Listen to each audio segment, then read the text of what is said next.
sebagai asas kepada merealisasikan naratif baharu kesolahan di Malaysia. Membina latihan interaktif dengan menggunakan word wall. Ciri-ciri dan fungsi asas. Booklet, 1 set soalan, 10 permainan. Cara penyampaian, cara permainan dijalankan. Hari ini kita nak belajar tentang kelas kick dan bagaimana kita nak bina bahan interaktif PDPR. Apa itu pendek? Boleh tengok semua, adakah semua graf dia betul? Pembelajaran berasaskan masalah ataupun pembelajaran berasaskan projek. Ia adalah pedagogi berpusatkan murid, di mana murid belajar melalui pengalaman untuk menyelesaikan sesuatu masalah. Buat hands-on, pembelajaran kolaboratif bersama Jamboard. Bagaimana kita nak menjadikan Jamboard kita menarik, interaktif. Bagaimana kolaborasi mempermudahkan kerja kita sebagai guru ketika pandemik ini. Jadi kaedah merapu adalah kombinasi yang saya gabungkan, me reacting pupils. Aktiviti hands-on menggunakan aplikasi Canva. Cikgu pandai nak masukkan gambar, tukar gambar, buang diagram. Kita jumpa lagi pada sesi akan datang iaitu pada minggu depan hari Jumaat jam 3 hingga 4.30 petang, sesinya 1,5 jam. Ini boleh layari laman web kita dan boleh subscribe dan boleh dapatkan maklumat dan penerangan dan slide-slide yang telah dikongsikan dalam portal berkenaan.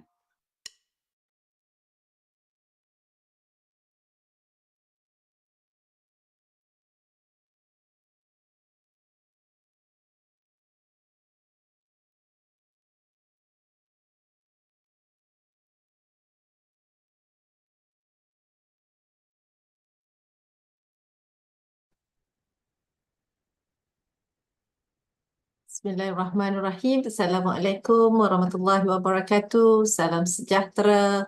Salam Malaysia Madani. Salam hari Jumaat 1 November. Saya ambil kesempatan ini nak ucapkan selamat menyambut Difabali kepada rakan-rakan yang menyambut hari Difabali. Kepada rakan-rakan lain, selamat bercuti sepanjang 1 minggu.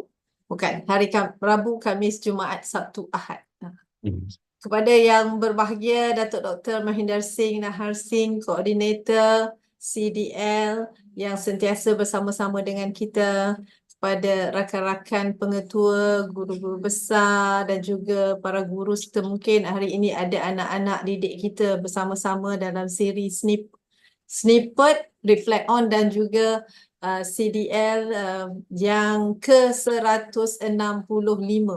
Kita dah 165 minggu ke udara. InsyaAllah kita akan teruskan selagi mampu, selagi ada yang ingin menimba ilmu bersama-sama dengan kita. Baik, seperti biasa kita akan mulakan sesi kita pada petang ini bersama-sama dengan Datuk Dr. Mahinder Singh dengan tajuknya pada hari ini iaitu masa pembelajaran Academic Learning Time. Ini barangkali sesuai untuk cikgu dan barangkali juga sesuai untuk anak murid. Silakan Datuk. Terima kasih Dr. Zalina kerana dapat meluangkan masa untuk bersama dengan kami pada hari ini. Dan kepada semua seperti yang Dr. Zalina sebut, selamat menyambut Hari Deepawali. Saya juga berada di Pulau Pinang selepas berada di kampung saya dekat Batu Gajah Sambut selama 2 Deepawali ke hari. tak sambut? Tak sambut kan? Sambut. Sambut. Sambut. dah banyak makan kuih-kuih dan semua dah. So hari ni, pagi tadi sampai ke Pulau Pinang. Dan tuan-tuan dan puan-puan juga terima kasih kerana dapat meluangkan masa untuk bersama dalam sesi CDL kepada semua cikgu, pengetua guru besar daripada PPD, JPN, KPM atau peserta daripada di mana juga anda berada. Tuan-tuan dan puan-puan, saya pilih tajuk Academic Learning Time atau masa pembelajaran akademik.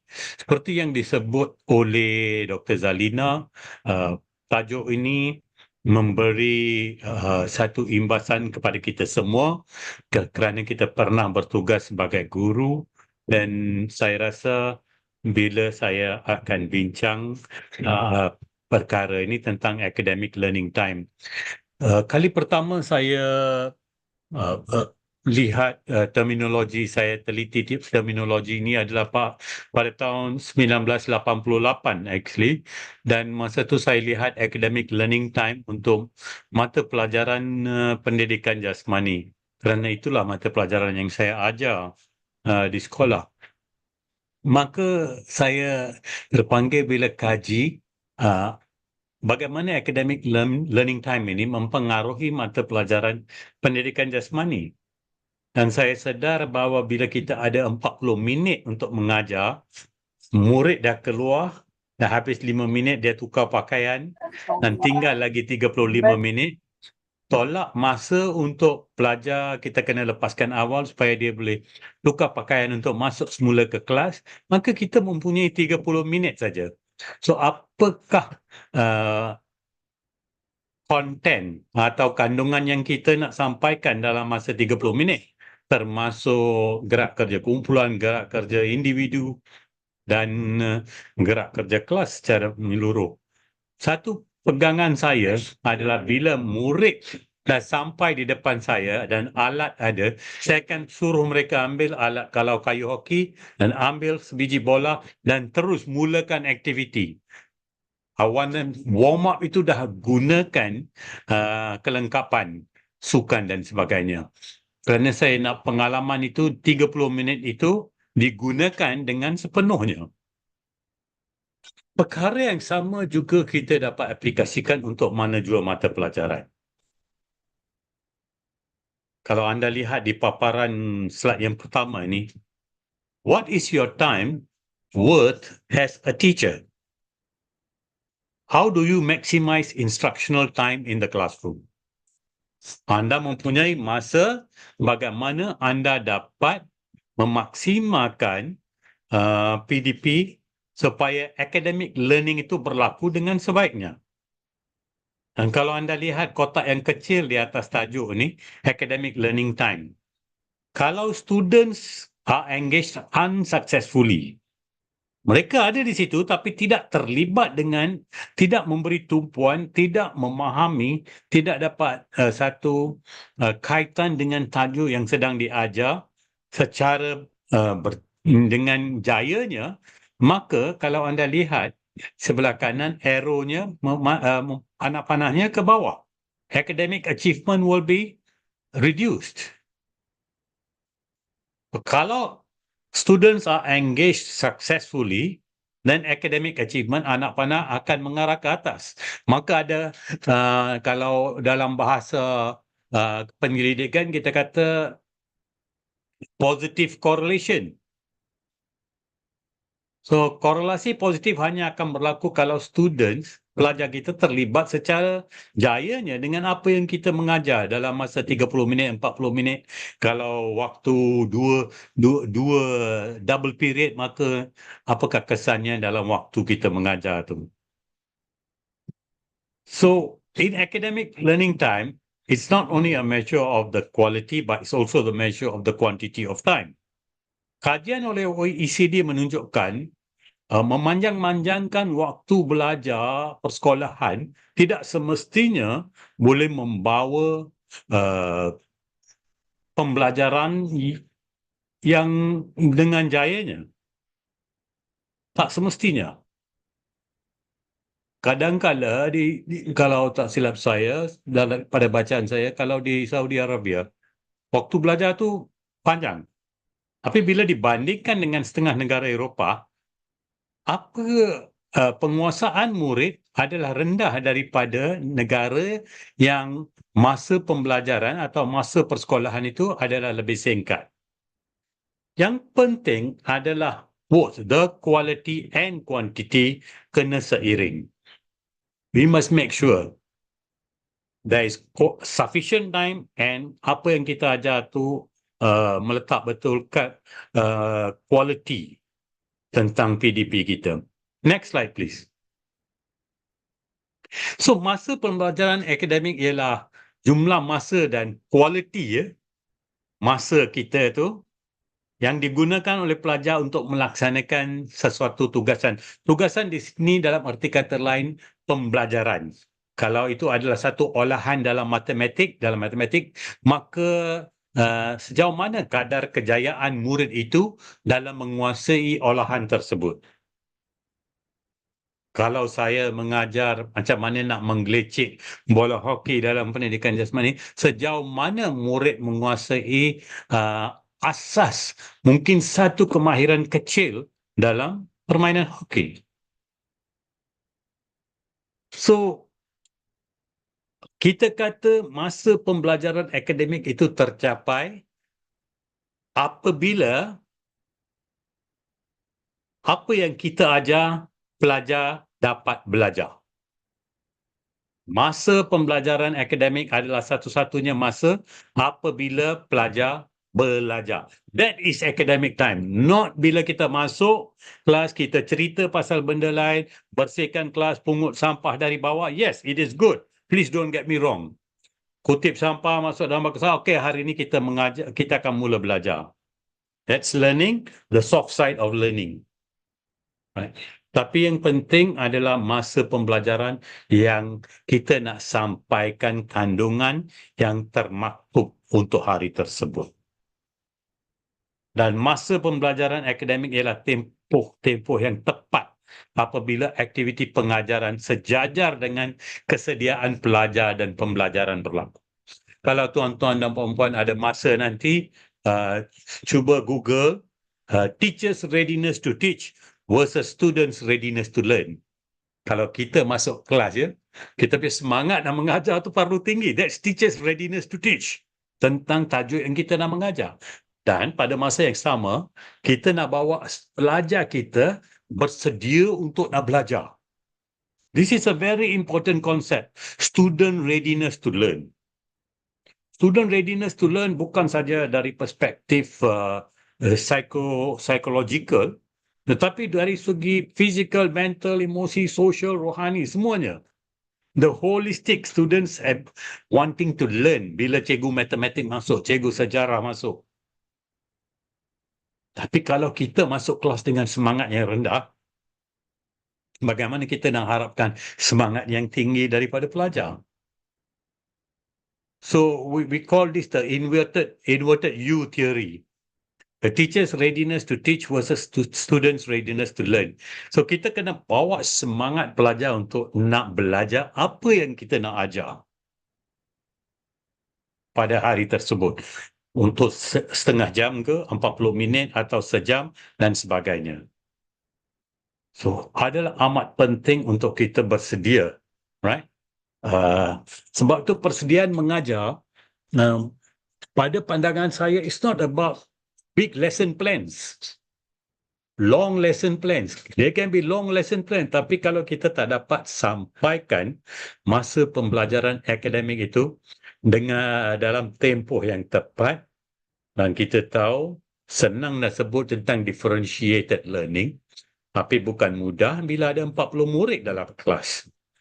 Dan murid itu berada pada tahap penguasaan yang berbeza. How are we going to plan our lesson supaya kita dapat menangani tahap penguasaan setiap murid dalam kelas itu? Itulah cabaran kita sebagai guru. Tidak mudah. Saya boleh bayangkan kalau diri saya dalam kelas dan saya nak buat differentiated learning. Untuk semua ni kita memerlukan masa. Cikgu memerlukan masa. PGB kita memerlukan masa. Bagaimana nak membimbing. Jangan lupa bila kita jadi PGB, kita jadi pemimpin pertengahan, perkara pertama yang kita selalu disebut menjadi tugas utama seorang pengetua guru besar, penolong kanan, GKMP dan ketua panitia adalah tentang instructional leadership. Bila kita mengupas tentang instructional leadership, maka intipatinya terjatuh kepada bagaimana kita dapat mengurus dan menjurus academic learning time agar dapat mencapai apa yang kita nak harapkan.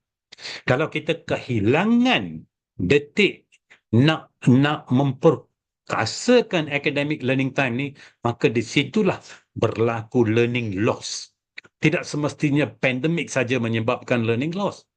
Kalau kita tidak dapat menjalankan academic learning time atau mengawal academic learning time ini, maka kita akan menghadapi learning loss, teaching loss, learning deficit, unfinished learning. Tahun dah nak habis ini, bulan Disember, Januari mungkin, sebelum cuti bermula. Ada 15 bab. Kita baru di bab yang ke-10. Ada 5 bab lagi mungkin. Bila nak habis 5 bab itu? Bila kita tak dapat habiskan kerana kita kehilangan academic learning time atau instructional time atau time allocated, masa yang diperuntukkan, maka kita tertinggal dengan hutang 5 bab, 2 bab atau 3 bab atau 1 bab kepada murid kita. Siapa yang akan habiskan kandungan itu? Kita perlu jawab. Kita kena cari masa, curi masa. Ya, mungkin kita kata ini zaman AI, zaman teknologi, murid boleh mendapat keterampilan itu secara tersendiri. It's very nice in theory. Tapi dari segi amalinya, dari segi praktiknya, dari segi amalannya, mungkin semua murid tidak ada kebolehan untuk nak mendapat ilmu yang sudah tertinggal. That unfinished learning. Okay. Next slide, please. So, kalau kita lihat, masa yang diperuntukkan adalah masa yang kita dapat daripada kementerian. Berapa banyak masa di sekolah yang kita ada. Setahun 190 hari umpamanya. Kalau di setengah negara, 1170 jam adalah 180 hari. Sehari 6.5 jam. Allocated time, 6.5 hours. We have to do the mathematics. Kita kena buat pengiraan ini. Kalau saya rasa saya PGB, saya nak duduk awal tahun, pertengahan tahun, dari masa ke semasa, lihat kepada kehilangan, lihat kepada di mana kita berada. Kalau 180 hari, kita ada 1170 jam setahun. Kita ada 6.5 jam, mungkin 7 jam, mungkin 7.5 jam sehari. Tetapi, soalan yang kita kena jawab, berapakah masa yang kita peruntukkan untuk instructional time itu? Iaitu merangkumi segalanya dalam satu sesi pengajaran itu. Dan berapakah masa sebenarnya kita gunakan untuk academic learning time? Iaitu masa di mana student mendapat manfaat daripada apa kandungan yang diajar untuk mengikut kandungan yang sudah terancang untuk peringkat murid-murid tersebut. Kalau tahun 4 anda mengajar di sekolah rendah, maka apakah yang sepatutnya kita mengajar? Kalau itulah soalan-soalan, what is the actual academic learning time dan berapa instructional time? Dan ini adalah berdasarkan bukan petik daripada langit. Dan kalau anda lihat yang nombor 4, masa pembelajaran academic learning time berdasarkan kurikulum dan pengajaran, panduan pengajaran yang telah kita gunakan sebagai bimbingan. So, kita ada masa yang diperuntukkan untuk sepanjang tahun. Kita ada masa untuk sehari. Kita ada tahu masa kita nak mengajar. Mengajar tu both ways. Mungkin it is kita ada 60 minit. Tetapi yang sebenarnya di mana berlaku pembelajaran adalah the academic learning time. Next slide, please. So, tuan-tuan dan puan-puan, kalau kita nak lihat daripada pandangan makro, kita lihat dari atas perancangan setahun, kehadiran setahun murid. Kalau murid tak hadir pada banyak hari, dia akan hilang waktu pembelajaran. School day length dalam sehari, tadi saya tunjukkan 6.5 hours, maybe setengah sekolah 7 hours or 7.5 hours terpulang. Masa yang diperuntukkan ni, school day length itu termasuk juga co-curriculum. Tetapi masa yang diperuntukkan setiap hari adalah di antara 6.5 to 7.5 hours terpulang ya. And then we have instructional time, iaitu masa yang merangkumi segala aktiviti yang berlaku untuk pengajaran sepanjang hari. Engage time ini waktu yang sebenarnya kita berkomunikasi dan pelajar terlibat secara terus dalam PDP. Dan akhirnya academic learning time adalah masa terkecil di mana pelajar dapat menguasai, dapat mengikuti apa yang diajar. Kalau kita nak kata nukleus yang dapat membawa perubahan itu untuk memastikan pelajaran itu membawa manfaat dengan jayanya, itu adalah academic learning time. Apa olahan kalau untuk matematik sedang diajar, murid dapat menguasai bukan dalam sehari, mungkin 2 hari, mungkin 3 hari, tajuk yang sama. Kan? Kalau pelajar dapat menguasai, maka kita boleh katakan academic learning time kita tu berjaya mencapai hasrat kita. Hasrat yang kita harapkan. Right? Next slide please. So kalau kita lihat, kalau kita ambil satu contoh je, contoh ni 180 hari. Dan kalau murid ini dalam jam ya, dalam beberapa jam sehari. Setahun 1170 jam. Tapi kalau murid tak datang ke sekolah sehari, sebulan, maka dia akan hilang 65 jam. Kalau dalam pembelajaran itu, kita tolak waktu-waktu untuk aktiviti yang lain ya. Yang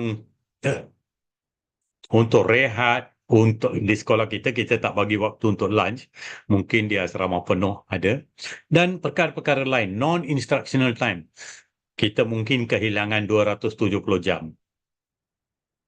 Dan untuk tukar kelas, untuk perkara admin, nak kutip yuran dan sebagainya, nampak macam kecil. Dan mungkin kita kehilangan 209 jam setahun. Kalau kita time of task, kita bagi masa untuk budak lakukan aktiviti, it's time of task. Yes, they are learning in part of instructional time, tapi belum sampai ke academic learning time lagi. Kalau dia dapat mengikuti pembelajaran dan kalau unsuccessful ya, engage time, maka akhirnya kita hanya ada mungkin 375 jam setahun. Kalau bagi dengan 6.5 jam sehari, we find it that it's only efficiency rating dia 32%. So, tuan-tuan dan puan boleh buat pengiraan sendiri dengan definisi sendiri tentang gangguan-gangguan kepada PDP kita untuk mengira academic learning time kita sendiri. Dan dalam satu latihan yang saya pernah buat dan juga dalam sesi snippet sini saya pernah bentangkan, iaitu LISAM. LISAM, Low Inference Self-Assessment Measure of Teaching. Dalam Low Inference Self-Assessment Measure of Teaching, kita menilai satu sesi PDP secara tersendiri, boleh rakam dan boleh buat analisis sendiri. Apakah soalan yang ditanya? Dan berapakah masa digunakan untuk menyoal? Murid menjawab. Akhirnya kita boleh tahu adakah waktu 60 minit itu student-centered atau teacher-centered. Adakah murid dapat on task dan dapat belajar apa konsep atau kandungan yang kita nak sampaikan.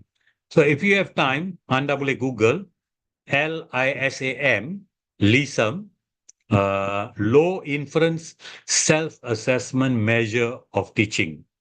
And anda boleh rakam, you'll be surprised that sometimes soalan-soalan yang kita tanya semasa PDP adalah soalan aras rendah. Yes, no atau short answers. Kalau kita nak murid kita berfikir, bagaimana kita nak tanya soalan aras tinggi.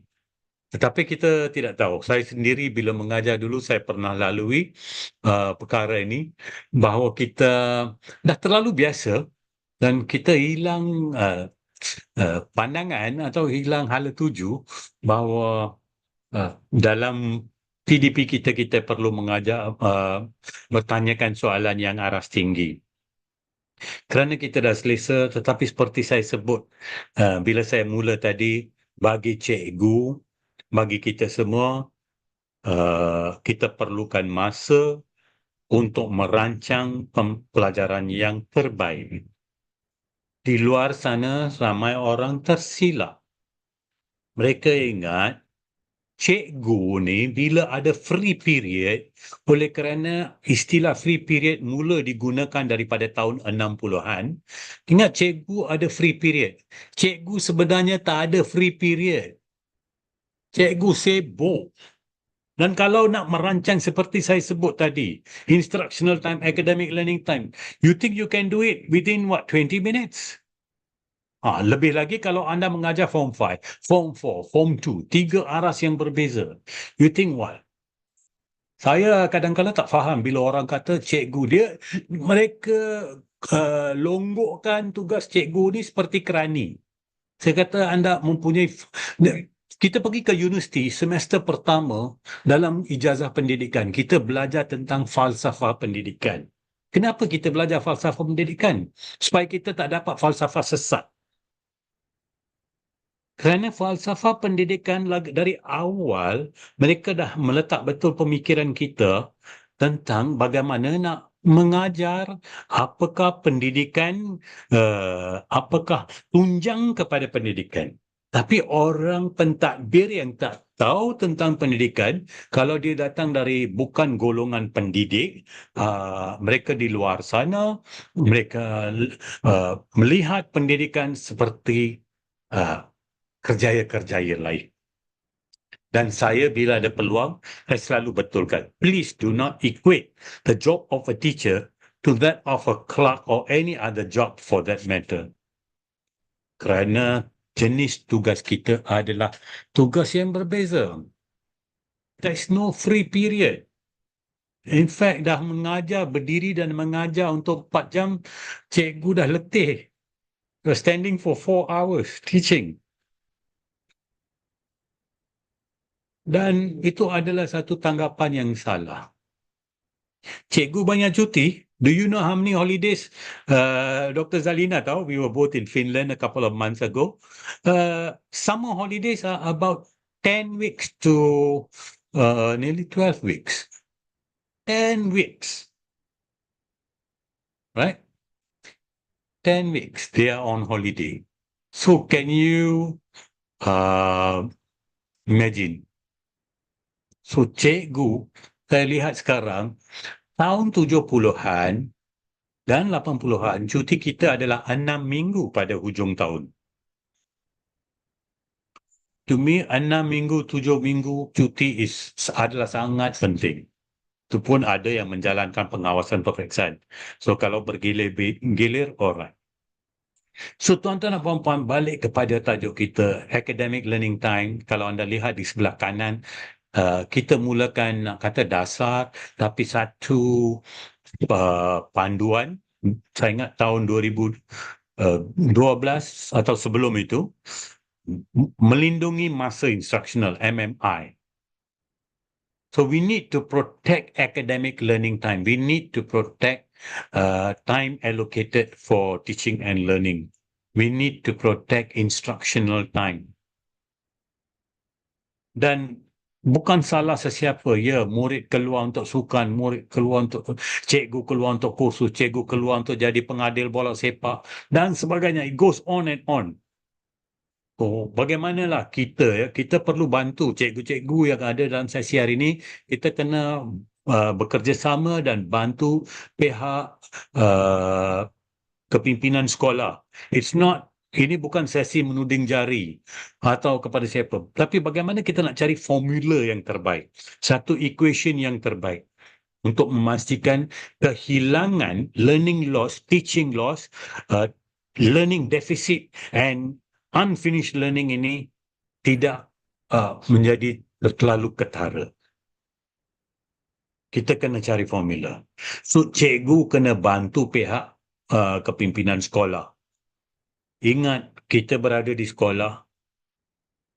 Tugas utama kita, our core business is teaching and learning. But teaching and learning bukan masuk kelas kita cerita, bagi cerita-cerita dongeng dan sebagainya. When we are in class, we cannot, I repeat, kita tak boleh membazirkan masa. We are straight away into set induksi kita. Menarik minat murid kepada tajuk yang kita nak mengajar hari itu. Ya, kita letih, saya setuju. Bila dah pukul 1 tu masuk kelas, we are all tired. Itu perut dah lapar dah. Dan kalau mengajar 35 waktu, 30 waktu, cuek cikgu, setengah mata pelajaran tak cukup cikgu, I can understand. I can totally understand kerana kita semua, ya saya bersara di jawatan kepimpinan dalam kementerian, tapi pada awal kerjaya kita semua pernah jadi cikgu. Tanya Dr. Zalina. We have all gone through. Lebih lagi pada zaman sekarang dengan AI, teknologi dan sebagainya, banyak perkara yang mungkin boleh membantu. Okay, next slide please. So, saya dah sebut masa yang diperuntukkan terancam kerana aktiviti pelajar, aktiviti guru, tapi kita terpaksa cari formula yang terbaik. Kadang-kala saya kata, ya, memang guru bersara, pentadbir bersara, setengah hari kita tak buat PDP. It's nice, I understand, kita perlu buat persaran, mungkin kita kena lebih pandai dalam mengurus, kita jumutkan persaraan 2 kali setahun, kita adakan majlis 2 kali setahun, persaraan berlaku sepanjang tahun. Kita akan jimat masa. Please do not say Dr. Mahinda tak faham lah, orang dah 30 tahun mengajar, saya cukup faham. Sebagai pemimpin dulu, pada hari pegawai saya atau pensyarah saya bersara, saya akan pastikan saya ada, saya akan beri ucapan, saya akan berada di tempat punch card dan sebagainya. Dan saya akan ucapkan terima kasih bagi pihak kerajaan Malaysia dan Kementerian Pendidikan. I will do my part. Tapi hari ini, kita kena faham bahawa kita sentiasa dicemburui masa. Dan maka bila dicemburui masa, kita kena mencuri masa. It's for the children. It's for the children, untuk anak-anak kita. So, nilai cara sekolah anda menggunakan masa. Kepada semua PGB yang ada dan cikgu yang ada, nilai cara sekolah anda menggunakan masa. Tingkatkan strategi pengajaran loceng ke loceng ni. Bell to bell. Bagaimana anda mengejar masuk dari satu kelas ke kelas yang lain. Di luar sana orang tak faham tentang loceng ke loceng ni. Tak sempat nak pergi ke tandas pun, cikgu. Buat perubahan berprofil tinggi. Kadang-kadang tak. Kalau PGB buat perubahan, ya cikgu-cikgu kita kena sokong. Bukan dia suka nak buat perubahan itu, tetapi PGB buat perubahan, barisan kepimpinan sekolah, barisan pertengahan kepimpinan buat perubahan untuk sekolah. Ubah rutin, ubah peraturan dan norma skala. Kita jaga well-being of students and also well-being of teachers. Jangan lupa, well-being of teachers is equally important. Kalau pukul 1:30, kantin dah habis makan, cikgu masih lagi ada di sekolah, dan kita kena carilah cara untuk pastikan there is food for them. Itu adalah asas. Siapa guru biologi akan tahu bahawa the physiological needs of the human being. jaga well-being of teachers, jaga well-being of students, of course, well-being barisan kepimpinan itu sendiri. Dan fokus kepada kehadiran murid yang sekarang banyak kita buat. Saya tahu kementerian, JPN, PPD, sekolah sendiri, cikgu turun ke rumah cari murid. Ya, lebih lagi perkara ini menjadi lebih leluasa selepas pula pandemik. Dan di luar sana, kalau tingkatan 5 dengan tugas-tugas gig jobs ini, maka ramai pelajar lebih tertarik untuk nak bekerja. So, kita kena bawa balik kepada asas pendidikan itu. Kerana untuk kerja, lepas Form 5, dia orang ada sepanjang umur hidup mereka untuk bekerja. Kita kena jadi satu tarikan, kita kena ada pull factor kepada murid kita, ya. So, fokus kepada kehadiran kerana rata-rata pakar pendidikan kata jika pelajar tidak hadir, mereka tidak boleh belajar. Of course, mereka boleh belajar daripada teknologi dengan menggunakan alat-alat dan internet dan sebagainya. Tapi ada kandungan yang sudah dirungkaikan bagi mereka tu, mereka akan terlepas. Right? So, kita masuk ke slide yang terakhir. Tuan-tuan dan puan-puan, jangan lupa ilmu kita boleh dapat daripada pelbagai sumber. Kalau kita nak tunjuk belas kasihan, pastikan tempatnya tepat. Dan jangan kita tak ada empathy, tak ada sympathy, tak ada compassion. Ya, tak ada compassion. Jangan tunggu nak tunjukkan belas kasihan bila nasi sudah menjadi bubur. Cikgu kita dah sakit, baru kita nak tanya apa jadi pada appointment dengan doktor dan sebagainya. Remember, the best teachers teach from the heart, not only from the books. Dan akhir sekali, do not be the doorknob teacher. Apa maksud the doorknob teacher? Bila nak datang ke pintu kelas, baru tertanya, hari ni nak ajar apa pada kelas ini? That is the doorknob teacher. Sampai ke pintu kelas, baru terfikir apa nak ajar pada murid kelas ini. So, fikir-fikirkanlah sama. If a child can't learn the way we teach, maybe we should teach the way they learn. Itu saja daripada saya pada hari ini. Selamat menyambut Deepavali. Have a nice weekend. Kepada semua, terima kasih Dr. Zalina kerana selalu meluangkan masa untuk bersama dengan kami. Terima kasih. Baik, terima kasih kita ucapkan kepada Datuk Dr. Mahendra Singh atas perkongsian yang sangat baik. Tajuknya simple tapi pendekatan dan pengisiannya sangat mendalam. Saya kira itu satu peringatan kepada kita semua sebagai guru. Kita perlu meletakkan sepatutnya waktu ataupun hak murid kita belajar. Walaupun waktu yang sama kita tahu kita mempunyai ruang masa yang sangat terhad.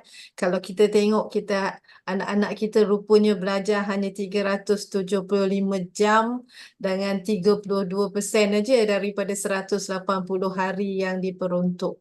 Bayangkan keadaan itu kalau kita buat tu, belum lagi pula pada anak-anak kita ya, kalau kita kira dalam setahun Datuk, tidurnya, mainnya dan sebagainya makin lagi akan mengecil. Fokusnya dalam kelas bagaimana kita tak dapat tembus. Dr. Zalina, saya nak minta kalau Dr. Zalina sendiri boleh buat satu rintis dengan 4-5 buah sekolah dekat Kuala Lumpur ni, buat pengiraan kita sendiri. Kita nak bukan, saya kata, bila kita buat pengiraan ni bukan nak cari salah tau. Kita nak menangani reality. Siapa buat pengiraan kita sendiri, agaknya where are we dalam ALT ni, Academic Learning Time ni, yang sebenarnya. Dan kita kena ikhlas dengan diri kita. Bila kita ikhlas dengan diri kita, we will get the correct data, right? InsyaAllah kita akan usahakan. Saya minta bantuan rakan-rakan lain juga nanti. Kita tengok rintisnya apa dapatan. Adakah memang berbaloi anak kita datang sekolah 180 hari mendapat ilmu yang sedemikian, ataupun kita boleh klusterkan pula betul-betul ilmu yang dia dapat dengan yang soft learning tadi pula. kan, yang pelbagai, yang secara tak langsung. Datuk cerita tadi, okey kita kena bersih kelas dulu, kita mesti Oh, that is all time. Itu semua masa. Macam mana kita betul-betul. nak. Ya. Jadi kita harapkan cikgu-cikgu juga selain memberi tumpuan kepada anak-anak murid, kena memberi tumpuan pada diri sendiri juga. Seperti Datuk cakap, jangan sampai nanti kita menjadi Teacher bubur. well-being. Ya, sebab kita kena jaga kesihatan kita kena jaga kebahagiaan kita juga. Selagi kita berkhidmat, kita memang betul berkhidmat, tetapi kita kena ingat diri kita juga. Sebab kalau kita sakit, orang hanya akan kata sabarlah, makan ubatlah, tetapi pada ketika itu sahaja yang nak menanggung kita sendiri. Jadi kena kuat, kental dan juga menjaga kesihatan. Baik, terima kasih banyak-banyak kepada Datuk sekali lagi atas perkongsian masa pembelajaran akademik pada hari kali ini. Barangkali minggu depan kita ada masa pembelajaran lain pula. Barangkali Datuk always ada idea yang banyak untuk dikongsikan. Tapi pada hari ini saya rasa sangat compact dan sangat bagus untuk kita renung-renungkan bersama. Terima kasih sekali Datuk. Terima kasih. Happy holiday. Bila balik Kuala Lumpur? Hari Sabtu petang atau hari Ahad pagi? Hopefully jalan smooth, tak jam lah. So far so good. Rasanya ramai tak balik juga kot. Kemungkinan. Ya. Baik, terima kasih Datuk. Baik, kita Baik. teruskan kepada sesi yang kita tunggu-tunggu, iaitu sesi CDL kita bersama-sama dengan Cikgu Amira Nabila. Dan pada hari ini kita bersama-sama dengan anak muridnya sebagai moderator, iaitu Muhammad Adlan bin Muhammad Yusof. Saya kira saya tak perlu perkenalkan bagaimana sebab Adlan akan perkenalkan seterusnya. Over to you Adlan. Bismillahirrahmanirrahim. Terima kasih Dr. Zalina. Assalamualaikum warahmatullahi wabarakatuh. Very good evening, I bet, to everyone joining today's session. Nama saya Muhammad Adlan bin Muhammad Yusof dari SMK Pasir Gudang, dan seperti yang diberitahu tadi merupakan anak murid kepada Cik Amira Nabila lah. First of all, saya insyaAllah akan menjadi moderator untuk petang ini dan akan saya mulakan dengan membacakan sedikitlah tentang objektif dan sedikit informasi tentang CDL ataupun Connecting Dots Learning. Hari ini adalah sesi ke-165 kita punya perkongsian CDL, dan antara objektifnya termasuk yang pertama berkongsi ilmu dan kemahiran, of course. Yang kedua, membangunkan kompetensi guru-guru, kerana seperti yang kita tahu kebanyakan ilmu-ilmu yang dikongsikan oleh speaker-speaker jemputan daripada CDL ini terdiri daripada guru-guru sendiri yang berkongsi sama ada platform ataupun ilmu-ilmu baru untuk fellow teachers yang join untuk serap ilmu baru dan apply dalam kelas masing-masing lah. Yang ketiga, meningkatkan keupayaan, dan terakhir sekali membina jalinan dan jaringan berterusan. Sedikit cara untuk bagaimana kita kekal updated ataupun untuk dapat kekal join setiap sesi yang dijalankan CDL ni adalah dengan mendaftar sebagai pelanggan ataupun ahli CDL, which is completely free, cuma. Dan seterusnya setiap orang yang mendaftar akan mendapat jemputan melalui email semasa kita mendaftar tu. Email yang kita guna untuk mendaftar tu, maksudnya this is some sort of subscription lah. Jadi bila kita mendaftar sebagai seorang ahli CDL, setiap kali akan ada siaran CDL yang baru, iaitu setiap Jumaat, kita akan dapat link jemputan untuk sertai sesi-sesi tersebut melalui email yang kita daftar tu lah. Selama 1 jam setengah, iaitu 3 petang hingga 4:30 petang, kongsian secara hands-on.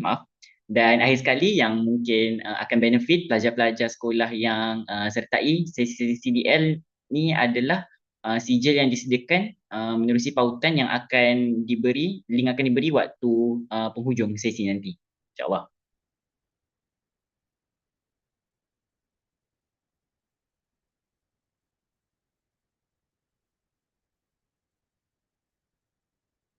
Jadi sebelum saya mulakan, I guess it's better for me to give a bit of a short introduction about our speaker today, which is Miss Amira Nabila.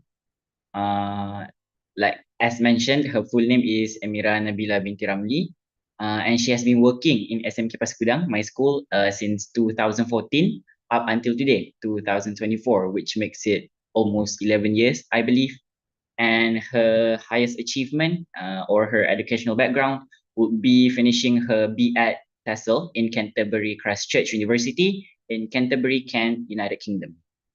One of her highest achievement is pretty recent, would be the winner or the champion for the showcase of best practices in National Conference of Classroom-Based Assessment for the year 2023.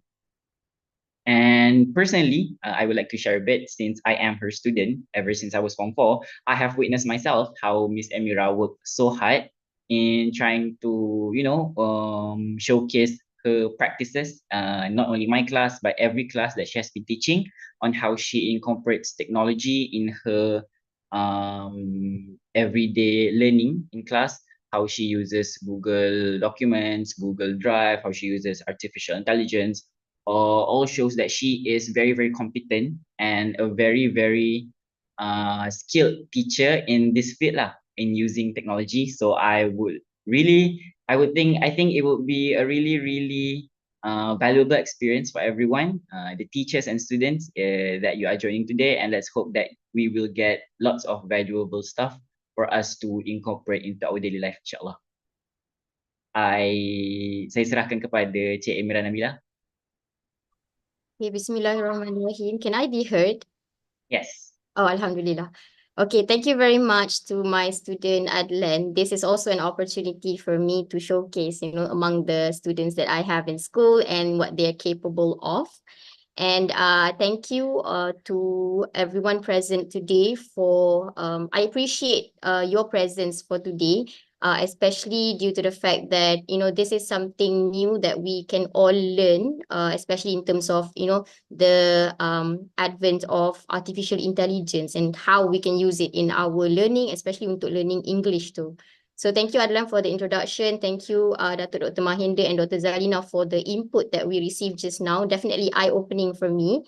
So I'll jump straight into the topic that I would like to present today, which is about the use of digital materials dan juga artificial intelligence.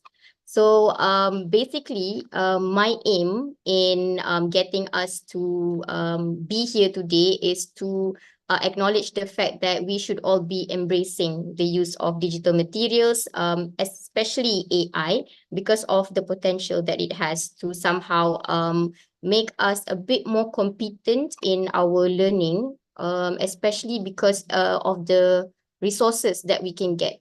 Okay, so kejap I'm having a bit of a trouble with the slide right now. Okay. So first things first, I'd like to share my experience in participating in a competition that Adlan has mentioned just now, which is the showcase of best practices. That was in 2023. So what was the competition about? Basically, it was me showcasing all my materials, especially untuk pentaksiran bilik darjah, because sometimes we think that bahan digital hanya untuk for us to learn in class instead of doing assessment. Tapi what I showcased during the competition was how I conduct pentaksiran menggunakan bahan digital. I'll show some of it today, which is my main aim for today. And this is also another competition that I participated in, which is TS25 Guru Berkualiti. And Alhamdulillah, last time I managed to get Anugerah Gangsa untuk kolokium pembentangan amalan terbaik, program transformasi sekolah. And for this whole session, I will share with everyone what are some of the materials that I use secara praktikalnya with my own learners. Okay, so this would be my whole abstract. Kalau kita go through a bit of the abstract, I do mention some of the platforms that I use with my own learners, such as a platform called Small Talk to Me, dan juga platforms like Gemini AI, which is what I would love to share for today. Okay. First things first, I think I would like to introduce everyone to a platform which is called the Gamma platform, which is something yang for me is new. I don't know about other people, but for me untuk Gamma platform ni, it's kind of like new sebab there are so many artificial intelligence features that I got from the Gamma platform untuk my own presentation. So I'll try and share with you what it looks like first. Okay.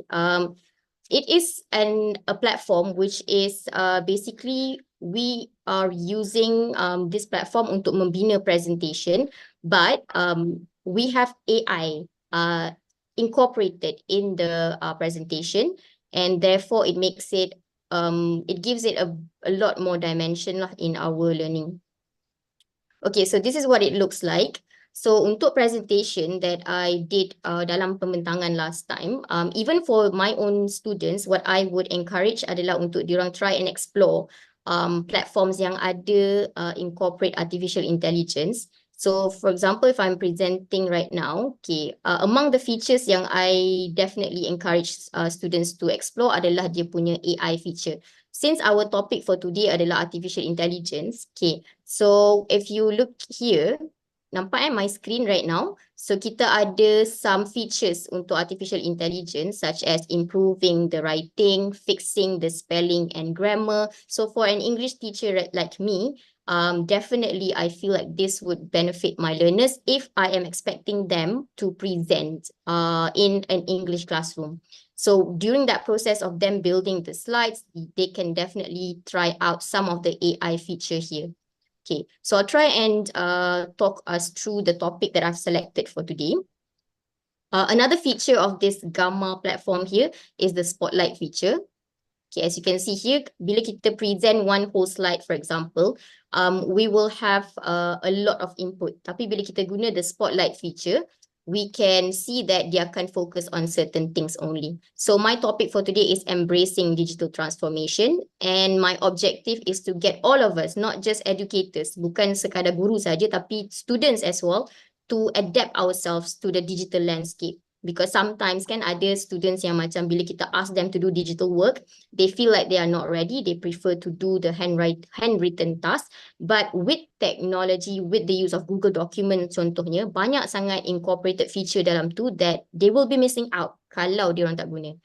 Okay, so yeah, this whole presentation aims to explore what strategies am I using, and I would definitely like my own learners to try and provide feedback on the things that we have already done. Okay, so first and foremost, I think what I would like to address for today adalah the issues that we are having currently when it comes to the challenges. Sebelum kita go into the practical ways of how we can incorporate digital technology in our classroom, of course, I would like us to address the challenges first, baru kita tengok cara kita atasi. So among the challenges, I'm pretty sure all of our teachers yang ada in this session would agree with me that we have insufficient infrastructure. That's one thing. However, I did discuss with my student Adlan just now regarding how we can leverage the associations that we have, such as Parents and Teachers Association, untuk get the funding for us to provide projectors as well as smart TV. So I'd like to ask my student here regarding what is the difference between previously when we did not provide projector or smart TV to them in their classes dengan sekarang, now that they have a smart TV in their class, what's the biggest difference that you see? If you could share with us for today, Adlan. I feel like one of the most obvious change would be how it's less time consuming, I'd say, because usually at most teachers will go through the hassle of bringing projectors and their laptops and all the cables and stuff. And sometimes first it's a hassle to the teachers, of course, and setting up a projector is much harder, I'd say. Like you can face lots of technical difficulties and it does take time. And since we recently got a smart TV, it is on that side, it is so much better in terms of time lah kot, especially since we just discussed when Dr. Mehander talked about how important it is for us to use and manfaatkan sebanyak mungkin masa yang kita guna dalam kelas, it's pretty a big change lah for us when we can like even save 5 to 10 minutes instead of like setting up the projector, we can just turn on the smart TV. And of course, it's much easier for teachers to project whatever types of media that they want to project. Like since we have access to YouTube, we have access to Google, we have access to Chrome, and lots of other applications or platforms that we don't have access to before in class. So I would definitely think that now that that class ada smart TV, it helps a lot. Contoh like last time when I wanted to show how we try and use AI in getting the score for these students writing ataupun speaking. I can definitely just simply ask Adlan, can you just help attach my iPhone with the smart TV? And then dia boleh terus tengok lah. Everyone can see how I navigate my way through showing them how to use AI directly from my phone. So that's one particular advantage that we got from the availability of resources like smart TV and projector yang kita tak perlu nak bawa from class to class. So basically, I think that really helps a lot. Okay, I think for now, I think I would like to jump straight into some of the strategies that I do use with these learners who are definitely readily available untuk embrace the use of digital technology. If I could share one that I have used with them in class with the availability of things like projector and so on. So here's one of them that I have incorporated in the lesson. I'll jump straight to it. It's about, we definitely want to see practical methods of how we conduct things in the classroom. So one way that I see currently works for me is by using visual aids like this one on Padlet here. So if everyone can see here, some of my own students have also contributed towards this particular Padlet. So the way that I do it these days is by having all the tasks attached on one single platform, like this one. This is a Padlet. So contoh tugasan that I was trying to engage them in was a speaking task. So as usual, kita akan provide them with the tangible material like this. Okay. In a conventional classroom method, of course, cikgu akan bagi tugasan dalam bentuk kertas, right? But I don't want it to stop there. So what I did was, we have the tangible materials given to them, and then the digital version given here. And then I provided them with a Google document where they can start the conversation. So here's the thing about doing speaking. I definitely do not wish for students to simply just speak and then balik rumah lupa. So what we did was we tried to document it on platforms like Padlet here. We also provide them with the digital textbook. And there's this video here of a real speaking exam being conducted.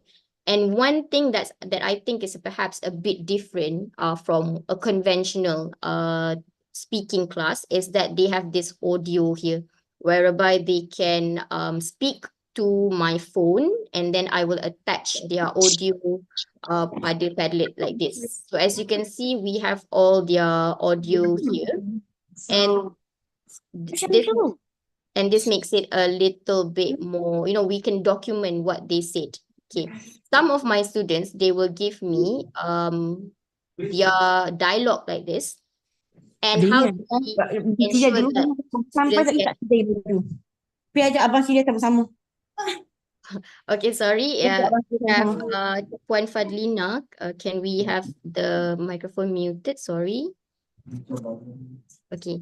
So this is one way of me doing. I did try this in class. Kita bawa speaker dalam kelas. So while a pair was trying to get their speaking session done outside the class, we will be listening to the ones who have already recorded their audio, and then we will automatically try and do some correction for the grammar part and for the words, the word choices that they have made and so on. Okay, but this is just one level of them getting to record their speeches, and after this it's all about giving them feedback. So if I could just throw a question to everyone, the participants in our session right now. Once you dah buat speaking dalam kelas, how do we get ourselves untuk menilai, to assess what level are we at.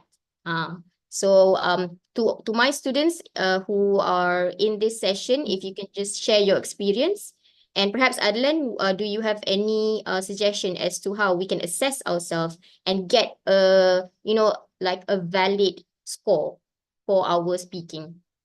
And the most recent one would be when we leverage the Gemini AI, the microphone feature, when we just get to speak with our partner, and then it will auto detect what we just talked about, and then it will generate this transcript. So basically, they turn your voice from audio into something that is readable, a script. And by then, we can insert our prompts or our schema markah. And then after generating the prompt, the AI will generate an appropriate mark. And it's very hassle-free, it's very fast, it's very easy, and it can be done by anybody, even though you are not a teacher, even though you don't have that skill to assess. You basically teach the artificial intelligence to assess, you give them instructions, and they will do the job for you. It makes it easier both for the students and the teacher, yes.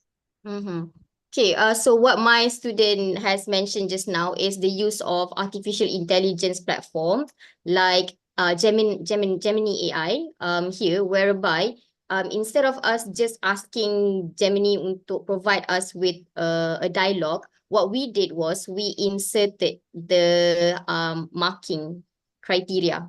So for example, untuk speaking, the criteria that we have two people assessing, which is the assessor. So kita insertkan assessor punya marking criteria. And then we will also insert the interlocutor's marking criteria, as you can see on the screen right now. So most of my students, they already know that they will be assessed for grammar, they will be assessed for vocabulary and communicative competence.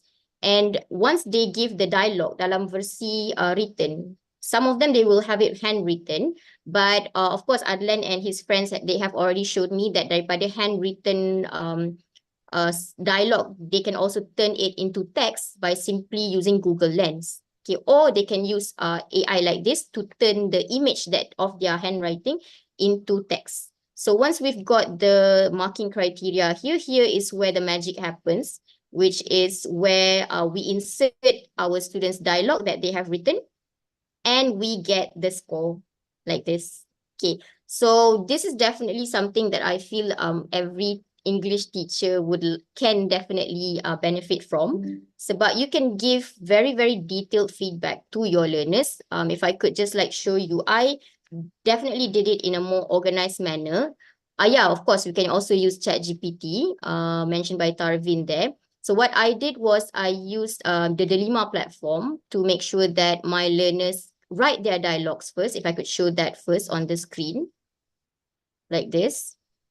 So they will be writing their dialogue like this, and this dialogue will be copied into the Gemini AI platform, and then we will be able to generate the score. As you can see here kat tepi ni on the Delima platform itself, it's very detailed sebab the artificial intelligence knows that, for example, Alia here is candidate A and Aniza here is candidate B. So dia akan generate the score based on each individual. So for example, student A, Alia, grammar 5, vocab 5, based on the marking criteria. And then communicative competence 5, for example, for this learner. And I can definitely have that particular explanation put on the Delima platform. Okay, so this is on the Delima platform whereby students send me their work using Google document. So as you can see, what's good about Google document, I can make the changes, but that would be me as a human being. If I want more detailed explanation, I can go to platforms like Gemini AI seperti yang my student has mentioned just now.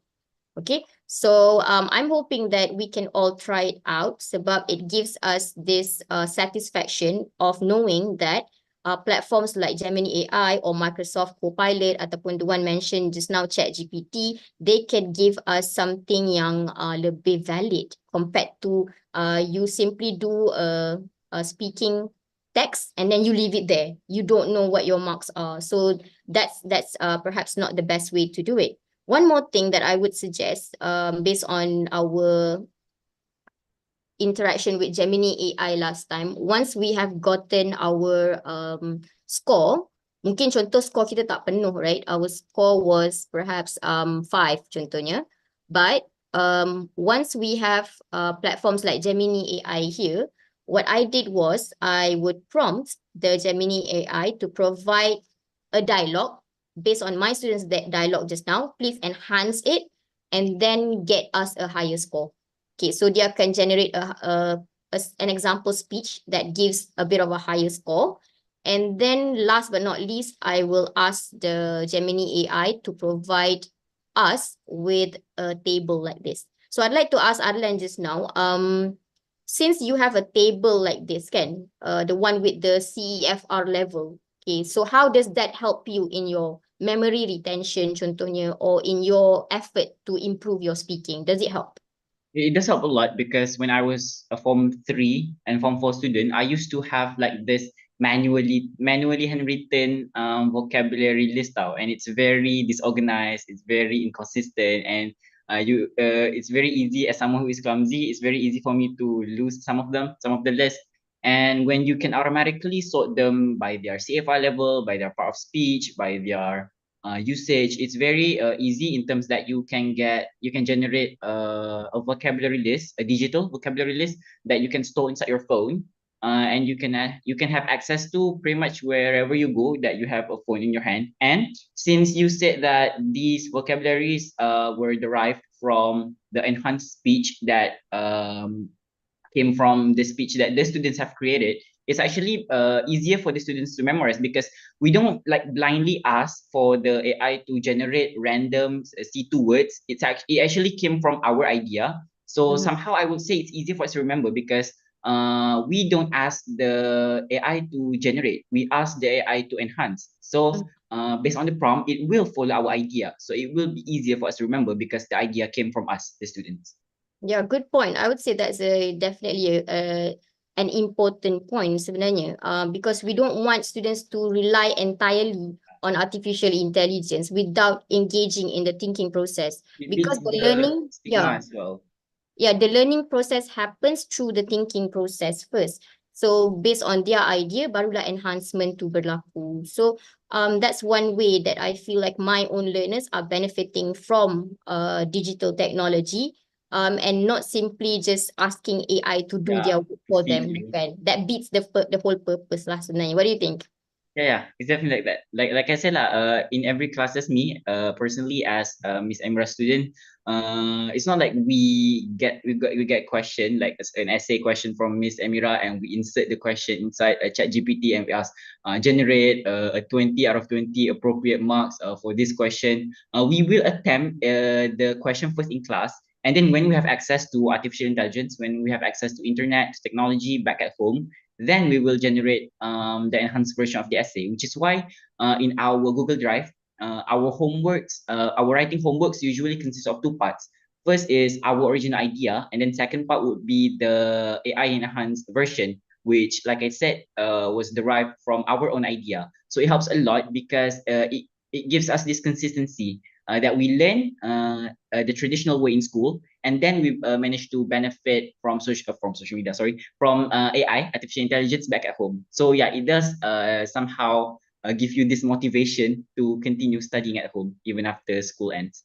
That's one important point sebenarnya, because without digital technology, without us embracing digital technology, perhaps it will be very much confined to a traditional classroom, whereby once the learning ends in school, it stops there. But that's not the case for a digital method, whereby the learning process happens in the form of a flipped classroom, for example, where when we come into class, students know what we will discuss, and we're not trying to construct the essay from scratch, because we've already done that at home.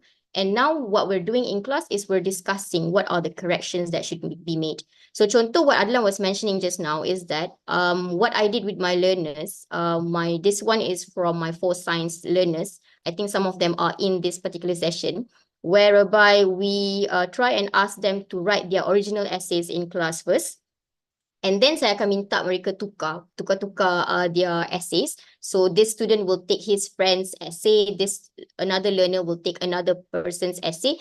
And what I wanted them to do was to somehow enhance the essay that they got. So here, this is a Google document which was generated by my own learners. I did not generate this for them. So they had the original article pasted on Google document. And then they use a prompt like this. So it's all about the art of prompting sebenarnya when we engage our learners with artificial intelligence. So this was a prompt by my student. Dia kata finish the article using a similar writing style. I did not teach him to do that. So dia sendiri yang rasa macam, oh, he wants a similar writing style, and then correcting the grammar mistakes. So that's what is the most valuable part of it, whereby the learners will see apa error yang berlaku dalam dia punya essay. Contohnya penggunaan perkataan skyrocketed. Here it says it's a bit informal. So they learn that, oh, instead of saying skyrocketed in their essay, mereka boleh gantikan dengan, oh, the number of artists have increased significantly. So we learn all these phrases by using artificial intelligence, compared to kalau kita buat through a conventional method, kita akan rely on our teacher. Sometimes our teacher mungkin terbagi informal phrase yang kita tak tahu pun itu informal. But now that we use AI, we can get something which is more valid dan lebih tepat in terms of the scoring. So macam yang you can see here, what my student did was dia masukkan the marking criteria for writing in the AI platform, and then dia share lah apa prompt dia on this Google document.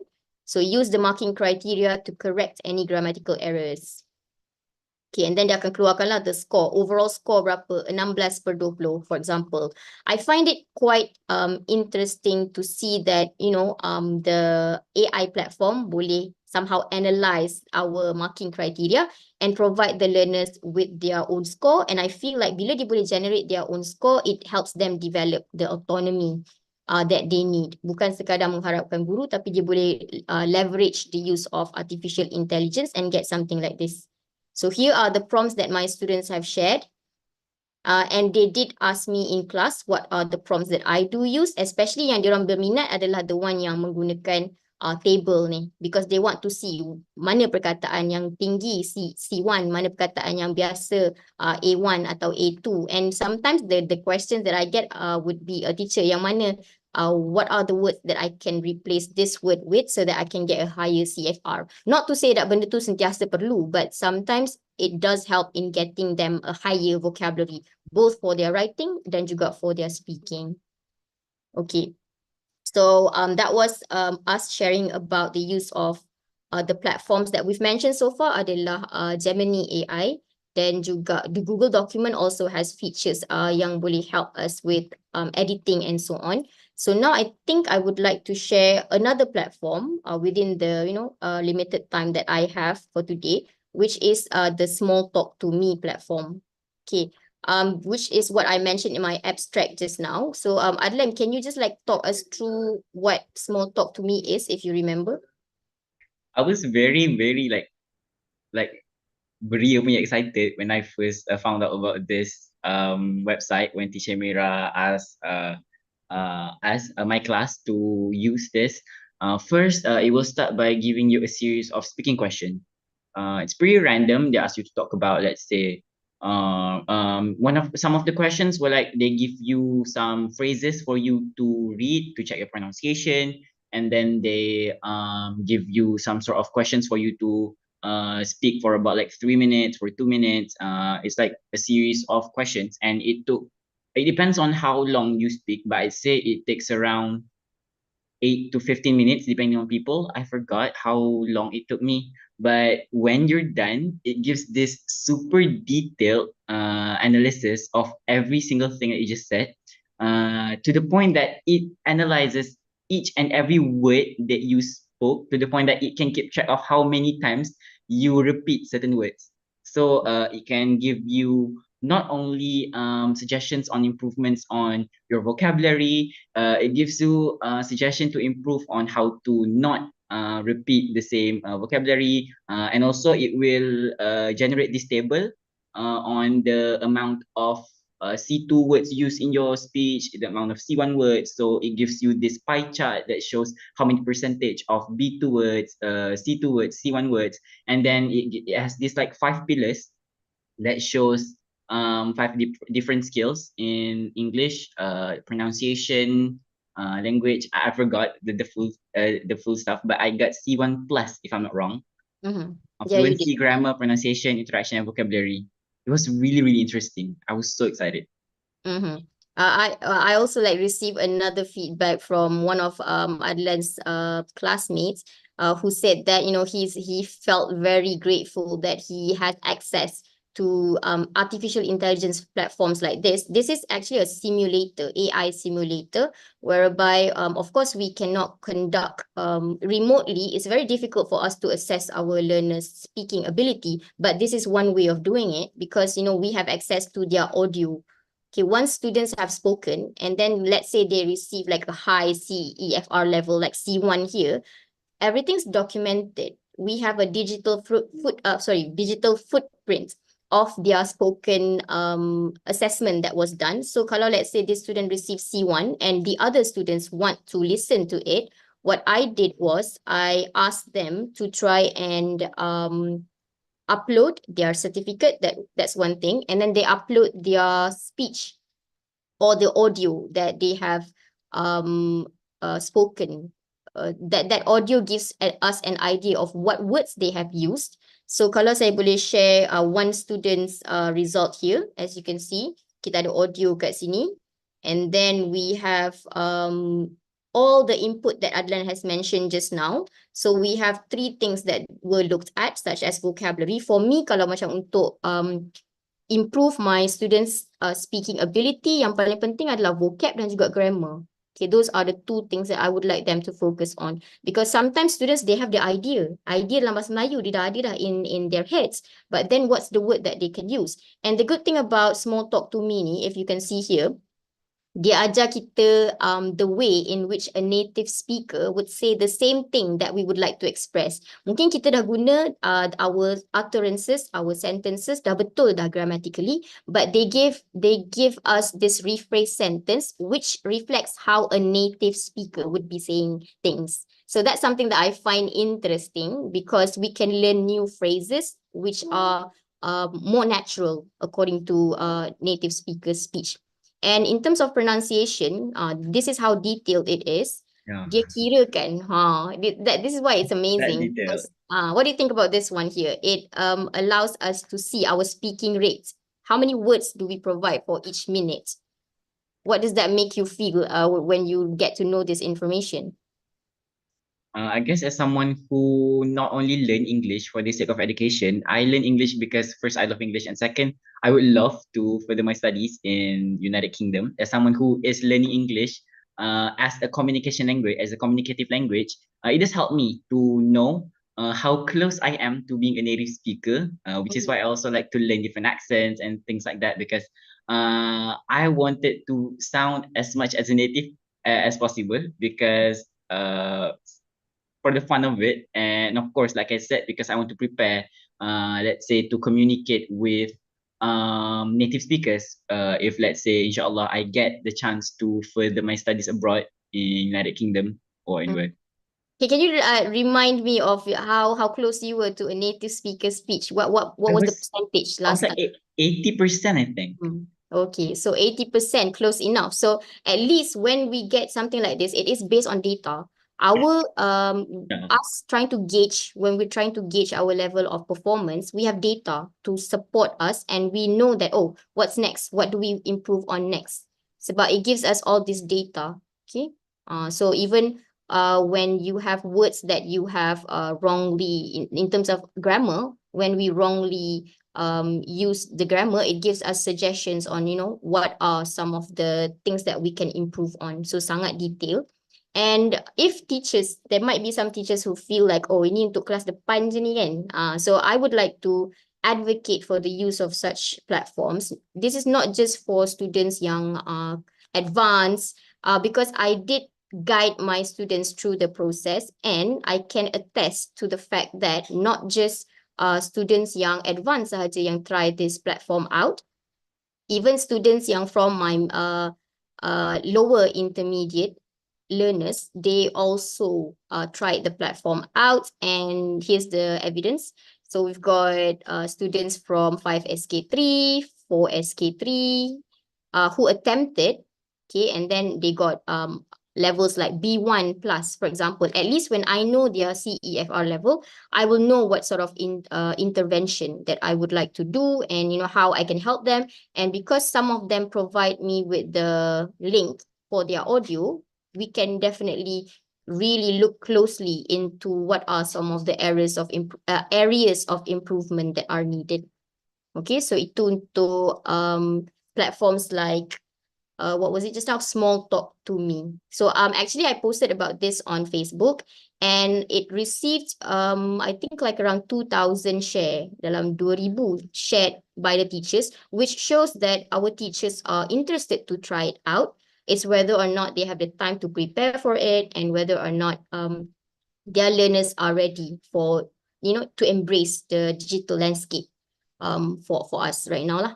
Okay, so moving on, now that I've mentioned platforms like Gemini AI, dan juga Small Talk to Me, I think perhaps I can mention one more which might fit into our schedule that we have today, in which I tried to incorporate the use of slides which are interactive. Okay, I'm pretty sure kita semua dah biasa dengan penggunaan slides like Canva, betul tak? Canva, dia ada juga artificial intelligence such as Magic Write feature. My students memang dah biasa guna Magic Write feature. And yang baru yang I think that maybe some of our teachers ataupun learners belum cuba lagi would be platforms like QReport. Okay, so if I could just like directly just share with our yeah, you also use Canva. Okay, good. So if I could share this one particular platform here, yang ini agak interesting for me sebab it's again macam tadi, Small Talk to Me was definitely very detailed.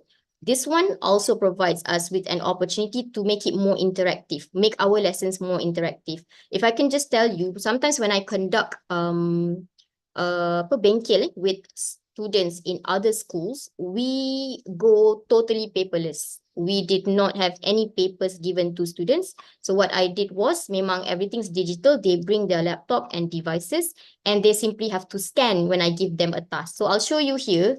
Okay, this is called the QReport platform. And for example, I wanted them to write an email about part-time jobs. Okay, Adlan and his friends dah cuba this particular exercise. So the way is by designing the slides first, maybe like this, but of course you can be more creative. And then if I click on start lesson here, dia akan bagi QR code like this. Okay. So just for the fun of it, maybe our participants that we have today, you can try and scan on the QR code and let's see what happens next. How is this linked to artificial intelligence? How does it work? That's basically what I would like everyone to see for today. So all you have to do is you try and scan. Awak cuba scan the QR code, and then we'll see some participants. Laju our participants for today. Okay, they will engage in this very simple exercise actually. It depends on how you design it, how the teachers design it. So contoh, my topic just now was part-time work. Okay, so once the students are in, okay, I will assume that everyone's in. Is there any more? Okay, so, and then we shall start. I'll click on start, and the activity is they will answer the question. This is what makes it a very interactive slide compared to slide yang kita pancak and then student tengok je, tak. Okay, so if I click on start activity here, soalannya adalah which one is better, a full-time job or a part-time job? And then you give the time for them to try and put their answers in. Okay, untuk masa ni, for the time here, teachers can try and increase kalau perlu. You are the ones yang decide how long you want your learners to engage in this particular activity. And students will choose between full-time job atau part-time job. This was actually an email question. So nanti if we have the time, I will show you what the email question was. Okay, and then let's say I tekan end activity here. Okay, and then we will get a bar chart like this. So now that I have the information, most of the students in my class right now, they think that a full-time job is better compared to a part-time job, and that gives me a chance to ask the learners, why is a full-time job better than a part-time job? So contoh adalah, what would you answer? Itu for us to get them to answer the question lah. I chose a part-time job actually. Oh, you chose part-time job? Okay, Yeah, why? because in the perspective of a student, it's pretty hard to juggle time to study by itself. So having a part-time job will give us the leverage to learn and also maybe help our family in terms of the financial stuff. So yeah, it gives you time to juggle both stuff more efficiently. Yeah, definitely. So that's from a student's perspective. So as you can see just now, I was like using this slide, which is an interactive slide, untuk get the students to start speaking. Okay, but here's another way of us to get them to speak, tapi menggunakan artificial intelligence punya feedback. So let's say the question is, what are some tips to make a part-time or full-time job less challenging? So I'll start the activity. And the students who are in this particular session, can you provide us with some ideas since you are on the platform already? So apakah antara tips to make a part-time or full-time job less challenging? Usually when I do engage my learners in activities like this, I will ask them to provide some synonyms mungkin untuk words like challenging. So maybe less daunting. Itu untuk for me nak mengajar diorang language lah, and of course we can use other platforms like Google Translate, Google Document yang ada AI feature untuk tukar some of the words. On Canva kita ada magic write feature, the whole phrase ni boleh tukar. You can simply just tekan magic write feature and then dia akan rephrase it, whether you want it more formal or less formal. Okay, so I'm just like telling you that there are so many options when it comes to digital materials that we have. Okay, so let's say we end the activity there. Okay, here's where the magic happens, which is, okay, I as a teacher can give the learners pada phone masing-masing sekarang ni, what they will get adalah feedback. So that was generated by artificial intelligence. Okay, so how do I know what feedback they get? So all I have to do is, contoh, okay, this particular student here, dia jawab a supportive manager. Sorry, can we have Puan Rosilawati to mute the microphone? Okay, so here we have a supportive manager and colleagues who help. How do we make our full-time job or part-time job less challenging is by having a supportive manager. Okay, and then the feedback that I gave, it's not me actually, I simply tekan give feedback given by the artificial intelligence adalah, oh, it's nice work. So dia assess student tu punya content and then they provide feedback. Your response touches on key aspects of the prompt. You mentioned the role of supportive colleagues. And then the evidence, okay, dia nilai dari segi organization, your response is very clear, you can add more structure. So it definitely helps me as a teacher when it comes to giving feedback. Here is where pentaksiran bilik darjah boleh berlaku. And by looking at their responses and the feedback given, I can definitely, somehow gauge their level of performance when it comes to doing the task that I give. Okay? And I think just to add a bit to what you said about how maybe some people think that this type of technology or platforms will only benefit students dari kelas depan. I would say that the particular activity we are doing with Q-Report actually helps students that are in the lower intermediate class, because as we can see, these questions prompted students to generate content for their email question, which is shouldn't be a problem for pelajar kelas depan, because usually they can easily score 4 or 5 out of 5 marks for content. But for maybe pelajar-pelajar kelas belakang, this helps them to kenal pasti which in the question, which phrase is the questions that we need to answer in our essay to get those content marks. So they will definitely not be stuck lah, yang penting Yeah. So with the help of a bit of prompting dan juga with us giving this particular method, it gives a new dimension sebenarnya kan. It's like so different dengan cara kita ask directly the students dalam kelas and then they simply give us their responses and then teacher pula yang nak kena fikir, oh, what do I respond to that? But now at the same time, semua orang akan dapat feedback yang mungkin lebih berkualiti because it has been generated on artificial intelligence. Okay, I'll give you how else yang actually we can benefit from AI. Tadi I ada mention kan, Canva has an artificial intelligence feature. I'll tell you dua. Number one is of course, okay, contoh ini adalah tajuk email that I give to the learners. Okay, and then this is the original, student punya original email. Okay, and then before I start, usually I will definitely have some slides generated on artificial intelligence. Even for the students, diorang pun terperanjat bila I cakap, oh you need to present tomorrow and I want you to do slides. Lepas tu dia rasa macam, oh susah. But then again, actually pada Canva, kita boleh click on design here. The template yang dah siap, you simply masukkan point sahaja. That's what I did because I do not have a lot of time untuk design all these slides. But by using Canva punya AI feature, dia siapkan my slides. For me, I simply edit sikit-sikit je. Okay, so this would be one feature that teachers would like to try out. And if I could mention how artificial intelligence can help us, of course, it goes without saying lah untuk soalan karangan especially. Bila student dah jawab yang original like this, okay, dengan menggunakan Canva, kita akan boleh highlight. Contoh pelajar ni kata, describe a person and his job. So dia describe a person as medium tall contohnya.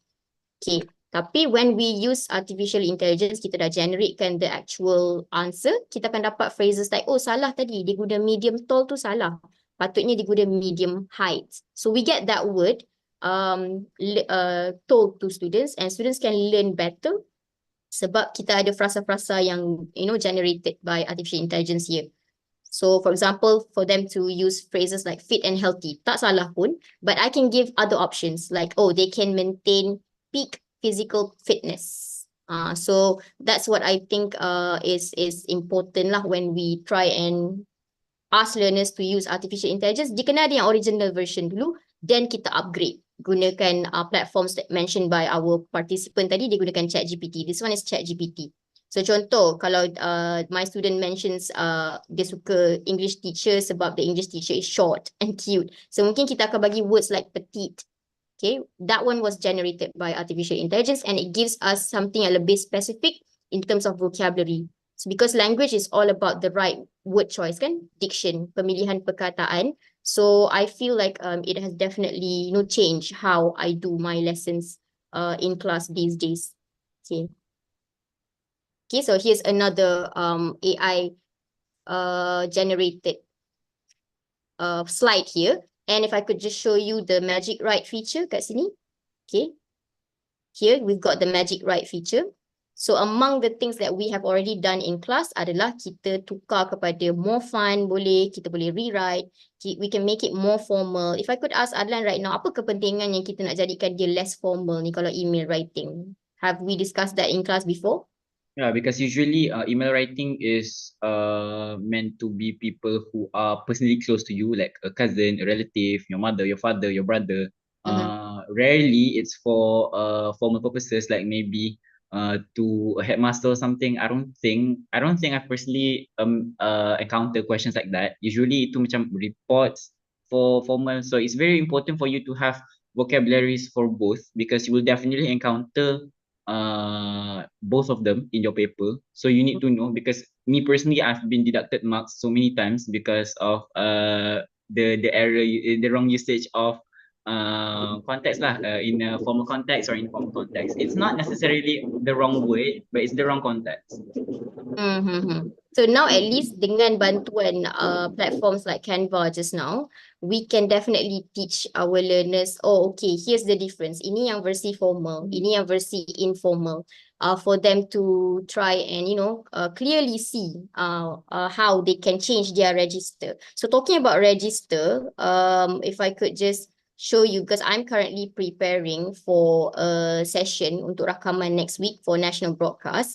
So how artificial intelligence has helped me, okay, is by allowing me to show my learners the different registers when it comes to them attempting their task. Okay, so contoh ini tugasan speaking. So for today, I think banyak I share more about speaking lah, mostly. Okay, so contoh ini adalah diorang punya jawapan untuk speaking paragraph. Okay, we've got all these words here.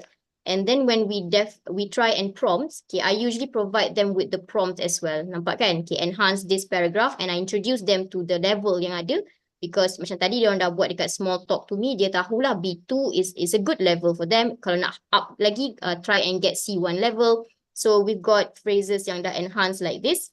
And then we try and get ourselves a particular table macam gini. Okay, CFR level table. Okay, and then talking about register tadi, I do not have to worry about thinking of the sentences for the different register sebab I can just like try and prompt on Microsoft Copilot contohnya. Okay, what are informal registers, what are formal registers, and I can simply just turn it into a table like this. And when we discuss, bila kita engage in our discussion, okay, kenapa, why is this the one yang belah kiri informal, why is the one yang belah kanan formal, I can use Canva to simply like give focus to the words yang digunakan. So among the reasons why it becomes informal adalah penggunaan perkataan seperti trash, junk, cool stuff. So that's not how you formal. Untuk debate contohnya. So to make it more formal, tukar kepada discarded materials, decorative items, the reuse of materials. So it depends on our context. Kalau pelajar sedang menulis email, then kita akan galakkan yang informal register. Tapi kalau pelajar nak engage in a debate, kita akan galakkan yang formal register. So if I could ask Adlan, do you suppose like this will help you for sessions like debate sessions? What words to avoid and stuff? Yes, because I have been in debate competitions for like 2 years.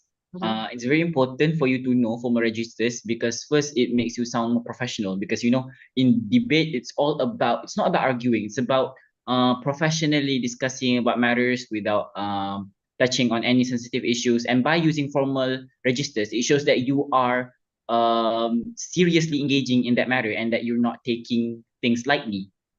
Instead of like using informal register, it shows that it somehow makes you show like you are taking the matters leniently. That's not really what we want because there are a lot of etiquette points, I'd say, in debate. So it's very important for us to use formal registers.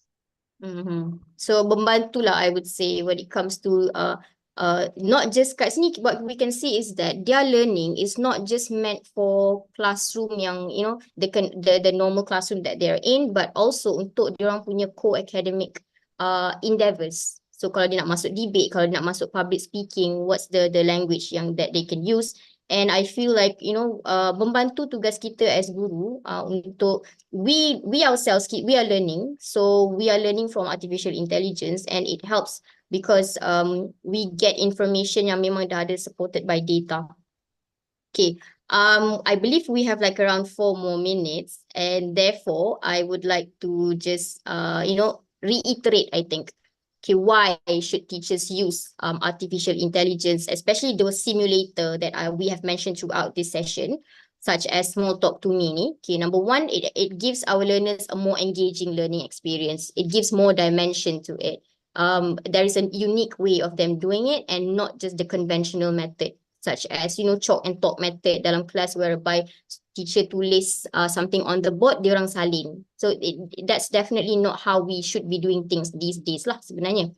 Okay, yang kedua, it is very much tailored to their needs. Sebab as you can see just now, contoh kalau Adlan punya small talk to me punya feedback is different from another student's small talk to me feedback. And if another student wants to learn what words Adlan use, dia boleh just go to my Padlet and then click on the audio that Adlan has shared contohnya, and then dia boleh tengok what are the words available there untuk learn more about how to become as proficient as another student.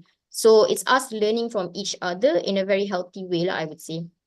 So personalized feedback, semestinya kita dapat personalized feedback from the AI simulator. Okay, and I would like to share the results of the learning that has happened throughout the years. Ataupun ni yang I share on the screen right now adalah my 5 account student speaking marks. As you can see there, of course ini adalah human yang bagi assessment punya marks, but still it carries validity as well. So as you can see here, 20 out of 28 students meningkat skornya untuk speaking, perhaps because of the use of digital platforms yang melaju kan, memberi efficiency kepada cara kita dapat new vocabulary tu.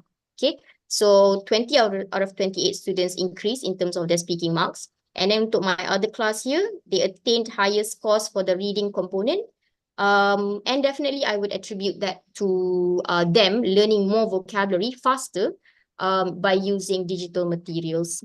If I could also share result SPM sebenar, I'll try and show one SPM result yang sebenar from my learners, whereby kita dapat tengok dia punya perbezaan yang sangat ketara untuk result SPM waktu diorang masa form 4 dengan masa mereka jawab SPM yang sebenar. Okay, I'll try and just get that first. The data, sebenarnya bila kita nak tahu whether something works or not, it's all about the data sebenarnya. When you have the data, it's very convincing. Dan kita akan rasa macam, oh, lebih confident that this method works for us to continue, untuk kita teruskan penggunaan method tersebut. Okay, so I think my last slide that I will share for today is the one that I've discussed masa pembentangan amalan terbaik.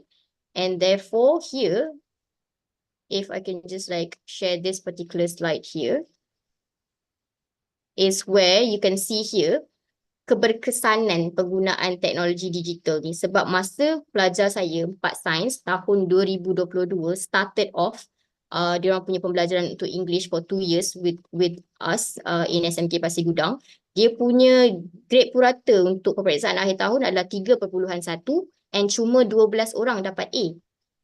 Kat situ it says here 2 orang A, 10 orang A minus. Tapi bila form 5, result SPM yang sebenar, result SPM sebenar menunjukkan 25 orang per 29 orang dapat A. Campur-campur lah, ada 3 orang A+, ada 17 orang A yang solid dan juga A minus 5 orang. So daripada 12 melonjak kepada 25 dan grade purata 1.41. So what else can we say about that? Definitely penggunaan bahan-bahan digital that they have engaged in, artificial intelligence, waktu buat karangan, all of those help them to get better marks in their exam result for SPM. So I guess I'd like to just end with the fact that as teachers right now, if we teach today as we were taught yesterday, what we're doing is we are robbing our children of today of their tomorrow, because tomorrow they need kefasihan digital. Us as teachers pun kita perlu menjadi guru yang competent digitally supaya kita sama on par with them. Okay, so I hope that we can try and embrace digital learning so that we can all benefit from AI dan juga bahan digital. Do you have anything last words to say, Adlan? I feel like this is very important, advocating for the usage of AI, since me personally, I have heard myself lots of like bad stigmas about the usage of technology and AI in learning, because like Ms. Amira said, we cannot deny we do need at some point in our life, we do need technology in our lives, and we have to move forward. And by doing that, we don't necessarily mean that we are forgetting the conventional methods of learning. I do believe that we still need to put great focus on that, because let's say in places like Sabah, Sarawak, where they don't have that much access to internet, to technology, we can't leave them behind. But it's important for us to have this digital literacy, right? Digital literacy, I'd say, for us to improve our self-education. And who knows, as someone who aspires to be the next Minister of Education, I would love to see these types of AI platforms to be incorporated instead of Delima.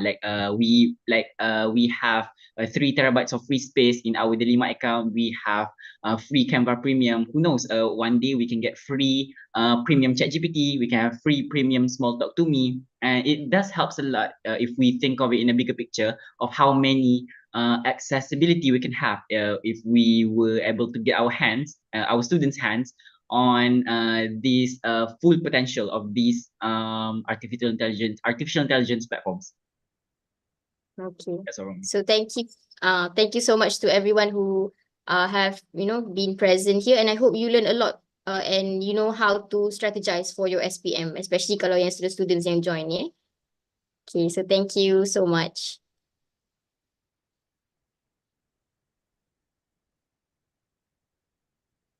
So who do we give the session to?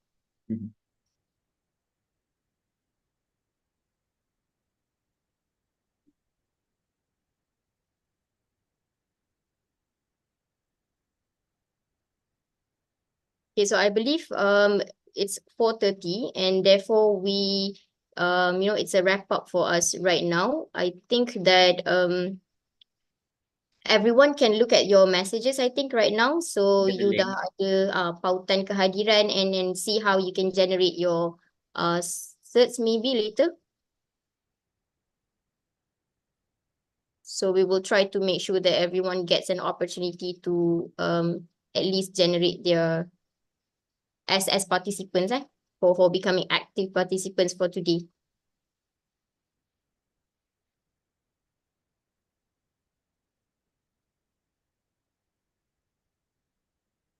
So I guess over to Dr. Zalina maybe.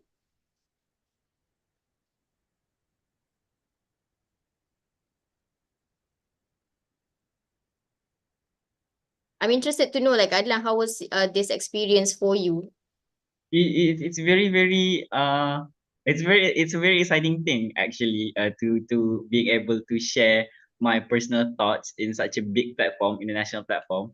And shamelessly I'd say I would love to be given another opportunity like this, because I do love sharing my thoughts, especially in a bigger platform, to know that to at least be an advocate just like what you are doing. Like I would say myself more, I am more than just a student to me, Miss Amira. I would say I'm her disciple. I aspire to follow each and every step she has taken in her teaching and education journey. So I would like to ask everyone to pray for me, my success, Teacher Amira's success, and everyone else's success, especially for SPM candidates for 2024. We have like 2 months or so for our SPM exam. So good luck for everyone in pursuing or in any types of endeavor you are chasing currently. And I'm pretty sure that this particular experience like this, it gets you to, be a bit more prepared for your higher order thinking question, right? For your Yeah. speaking, actually. Because we bombard Opinions, you with opinionative questions, views. Yes. which require your, very genuine opinion. And as you can see here, what we're doing is not just like for showcase, it's like organically we are trying to embrace digital technology in a very natural way rather than it being an academic stunt, for example. Yeah. Itu yang authentic lah, what I can see from the experience that we've had so far. I would say so. Okay, so I guess it's 4:36, so we can somehow wrap things up. I hope that everyone can be, digitally competent when it comes to, strategizing for your learning. And you can definitely check this particular session out on YouTube later because it has been recorded. And then once we give you the link, you can, somehow like pause maybe dekat certain parts where you feel like, oh, I don't know how that works. Boleh pause kat certain slides that we showed just now. So yeah, hopefully it will be beneficial for you. Has everyone been able to like generate a certificate so far? I am Or filling out the attendance? form. Yeah, so make sure that everyone's filling out the Google form, I think. Got it, eh? Okay, Alhamdulillah. Ara Nasir says that she got. What did you get? Did you get the certificate? So thank you everyone for joining. So once you have received your e-certs or you have filled in the Google form, so hopefully it will benefit you. That shows that you have been on a course for 1.5 hours regarding how to navigate your way through digital technology usage in the English classroom. Terima kasih Dr. Zarina for this opportunity. Yes. Thank you so much to everyone that has been engaging.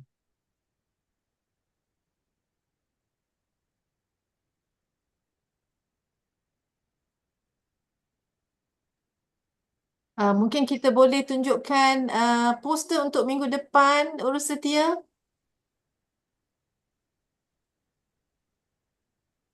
Okey.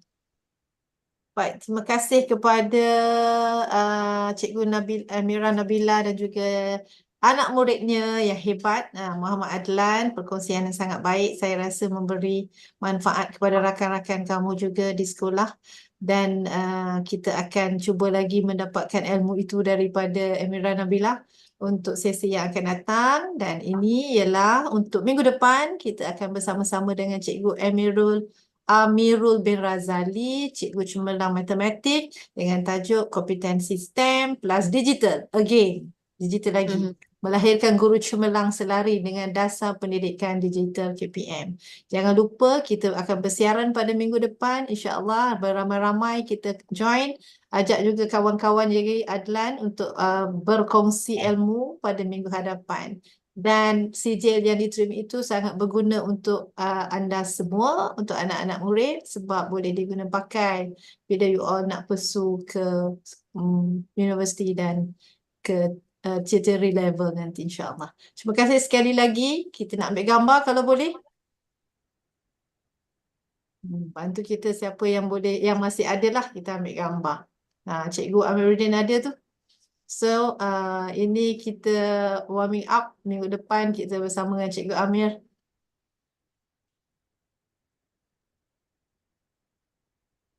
Yang sedang memandu juga tidak melepaskan peluang untuk berkongsi hari ini. Bersama-sama ada. Terima kasih banyak-banyak. Walaupun saya tahu semua orang bercuti.